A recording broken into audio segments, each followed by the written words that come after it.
this is the Jellas Circular Saw. This thing is a beast. It's super heavy duty. So I have another circular saw by Ryobi, which I really love, but this one is actually heavier than my Ryobi saw, which I think says something about the quality. I did not expect it to be this big. I mean, look at the size of my hands compared to this.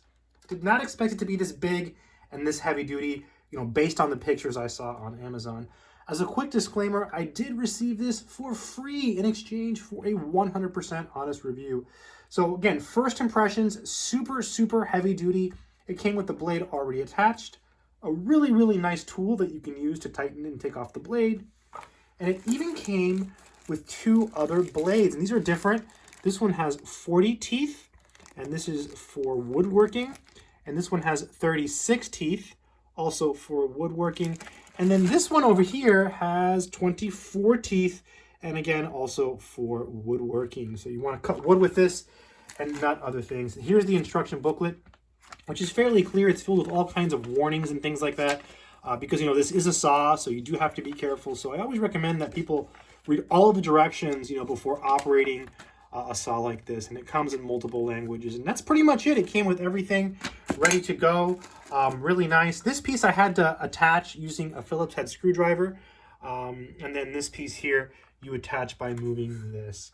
So let's go ahead and take a closer look at some of the features of this saw. Okay, so now we're going to talk about some of the features of this awesome saw. So one of the things that is really nice is this bevel, and it's so easy to adjust it. You just lift this lever, and then you see. Now, I want to show you here, which I don't know if you can see very well with the camera, but there's a guide that shows your angles. On this side, you can see the angles. We've got 15, 30, I'm having a hard time reading it, but 45 there. So we've got your three angles and then anything in between that you'd like to cut too, so that you can set this. Say you want this angle of 30 degrees right here, and you see there's a line, and it lines up, and then you just lock it into place. And now you're sawing, you see the angle up against the blade there, so you're going to get a beveled edge. So that is really cool that they make it so easy for you to be able to have that bevel. And say you wanted to say, oh, 30 degrees is no good for me, I'm going to go to 45. There you go, you set it at 45. Or you don't need a bevel that intense, bring it down here to 15. And again, you have a little line here, which is right kind of behind the little screw, but you can take that out if you need to. Lock it into place, and now you have a 15-degree beveled angle. So the bevel feature of this saw makes that really nice if you're trying to make some mitered corners, or you want to just neaten up the way something looks as it lays against the wall, or there's various reasons why you might need a bevel. So I love that feature of this saw. Since we're up here looking at this part, let's look at the guide. You have a guide here so that you can put it against your piece of wood and cut in to a certain depth. Okay, so this is going to show you where your depth is. Notice here it's got 0, right? So that's where your wood is, right there at the 0. So then you can loosen this and you can bring it over to, say, maybe I want 4 inches from the edge of my wood. Maybe I want more. Maybe I want 5.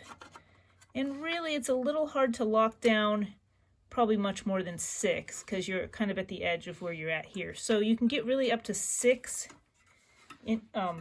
inches here, which is cool, right? So let's just say that you want to even go as, you just want a thin piece. You can go as small as 1, and you've got your little guide. So you just put your piece of wood up against that, and you can make your cut. So that way you get a nice, easy, clean cut. You know that you're staying even, because, you know, you have a tendency with a saw to want to kind of, you could possibly angle when you don't really want to. You need to stay straight. So this guide is a nice piece. Say you don't want that, it's in the way, take it off just like that. Simple, right? It's really nice. All right, so we also have a cutting depth adjuster. So you see right now we have a depth of about 2 inches. That's as deep as it goes. So this is really good for 2x4s. It's really good for plywood. You know, if you get a 4x4, you're going to have a little bit of a harder time. You're going to need a bigger saw.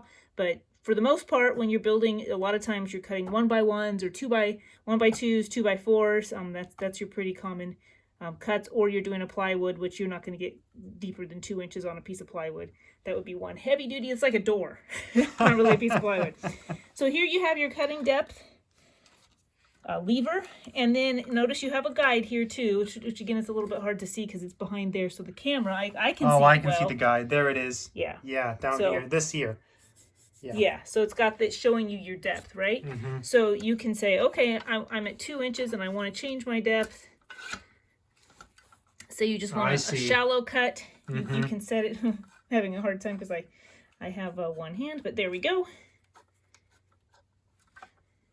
And now we have a more shallow cut. Nice. Which can be really nice if you're trying to like cut out a.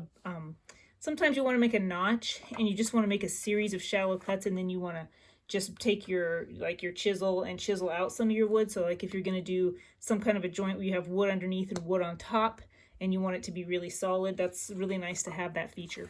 So again, right here, you just flip it, change your depth. You see how easy that is? You just adjust, easy. And then you flip it back. Very nice. Okay, we're going to put it back to the regular depth. There we are. And also a couple of other things. You've got a safety button here, so that you can't pull the trigger by accident. It's locked. So you have to push that. See, if I don't have it plugged in right now, so it's not going to turn on. But you see, now I can push it all the way in. If it slips, I'm not going to be able to do it again without pushing that safety. So that's really nice. And we have another button up here, which I believe helps you take off the blade, because I don't think you can loosen without pushing that button, which is also nice because that keeps your blade locked in nice and solid. You have a good spot to hold on to right here, which gives you all your leverage that you need. And then, you know, your wood sits along there and you just saw across. We have a nice guard, so you can move the guard out of the way if you need to. But when you're cutting, you know, it's nice to have that guard there so that you don't accidentally get up against that, because you could lose some limbs that way, and we don't want that. I don't think we've talked about this feature, have we? No, we haven't. So this is our dust remover feature. So all of your sawdust is going to come out here. So you can just put a little bag on the end of that, and you can catch all your sawdust if you want to, which is, I do recommend that, because, you know, as you're cutting here and breathing, you're breathing in some of the dust, which is not best. You should always really cut outside and not inside. But if you are inside, say you live in a cold climate, you have a woodworking shop or something, you can put a bag on that. It'll catch all of your sawdust, and then that keeps you safe as well as your shop clean. So this is also a really nice feature. Okay, so I'm just going to demonstrate here how to do just a straight across regular cut on a 2x4. Okay, so this is just a general cut. Here we go. You want to start your saw before you dig into the wood. So you see how I have a little bit of distance. I'm going to go ahead and start it, and then we're going to just cut straight across.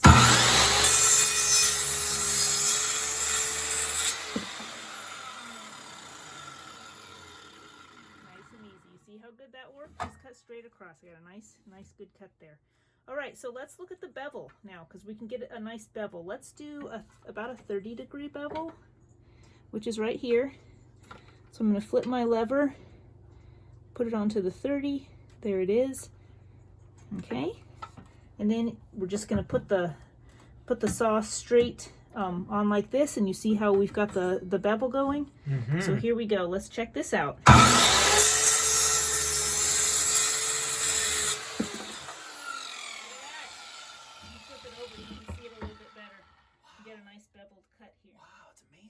Yeah, and 45 would be even, I mean, it would show it probably better. Let me show you that, just because. Yeah, let's do the 45, yeah. Because it's kind of nice to see. What a great saw. Yeah, this is really nice. Yeah. I mean, it did not look, just from the pictures on Amazon, I didn't think it would be this, it's just so heavy duty, too. And let's flip it over so we get it beveled on the same side that we had it before. All right. So look at that. Weird. Look at that. Yeah. Isn't that weird? How weird. Okay. Now you're wearing your safety glasses. Now remember, that's what we got to do here. That's so, right. Ready? Here we go.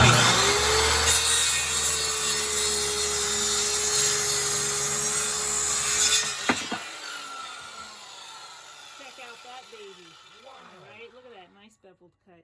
That is ridiculous. Yeah, so this is really good because I'm just going to let me straighten it out before I set it down.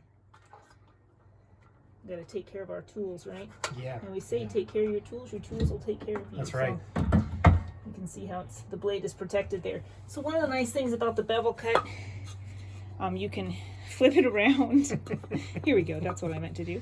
And you get like a corner. Oh, yeah. So you see I haven't done it perfectly. I should be using the guide. I'd be a little bit more accurate, but this is just for demonstration purposes. You get a nice corner like that, which is nice. Or say, you know, you have something and you have a countertop here and you want to edge it out so that you have a nice smooth as you're coming to the end of something. That's another nice use for the bevel. All right, so one thing we have not demonstrated yet is cutting depth. So we're going to go back to our regular 2x4 end so you can see how I can adjust the depth on the saw. This is the lever where we adjust the depth. So let's say we want to do, yeah, let's go about there, because I don't want to cut, I want to show you, I don't want to cut all the way through the 2x4. And again, there's, you know, there's a lot of different reasons why you might want to do this type of cut. You hold this, steady it in place, and here we go. Okay, we're gonna not cut all the way through. And